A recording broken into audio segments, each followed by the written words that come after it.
But there is a new president, and he clearly has some influence. So it does make a deal harder. But I think a deal may be achievable. And the basis of the deal is Iran has full transparency on its nuclear program, adopts all the IAEA protocols. The US gives up on regime change in Iran, lifts the sanctions, and that's mostly a symbolic act rather than a substantive one, scales back on the hostility, and perhaps begins something that might lead to a process that might lead to more normal relations. Note in this bargain, in this possible deal, that the US isn't giving up very much, because we are not capable of causing regime change in Iran. The people that we're associated with, and the ones that the Iranians believe we're associated with, are some of the least attractive of the opposition elements. And a good part of the opposition in Iran says, please don't help us. Your support is counterproductive.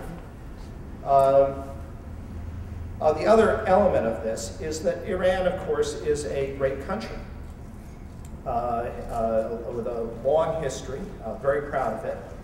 I think a large part of the problem, and I will defer to you, and you can correct everything I've said that's wrong, politely and nicely,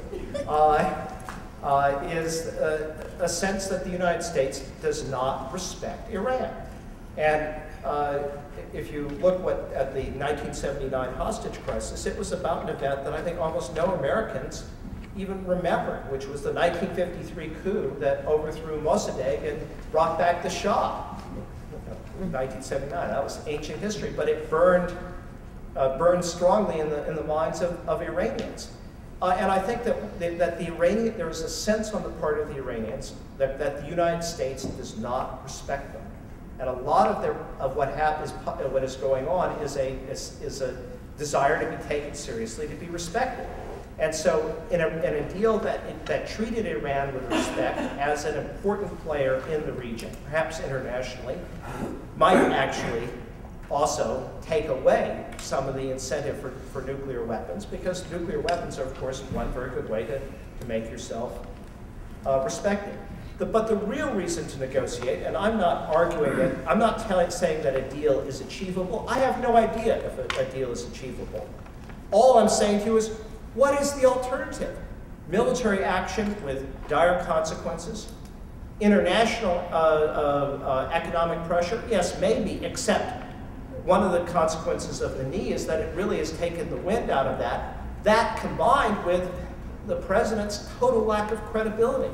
Not only does he have the experience of the false claim of Iraqi WMD, but imagine, it's very clear that at the time he was warning of World War III with Iran, he already knew that the intelligence community was very dubious about Iran having a nuclear weapons program. And this is a man who, we have a president who is incredibly careless and reckless reckless with what he says, and frankly careless with the truth. Well, other countries, when they're looking to, when we want them to join with us in economic sanctions at the UN, obviously look at that rhetoric. So if sanctions are not an option, are very difficult to achieve, if military action is unlikely to, if military action has very significant adverse consequences, then there isn't much alternative to diplomacy, or diplomacy is the best alternative.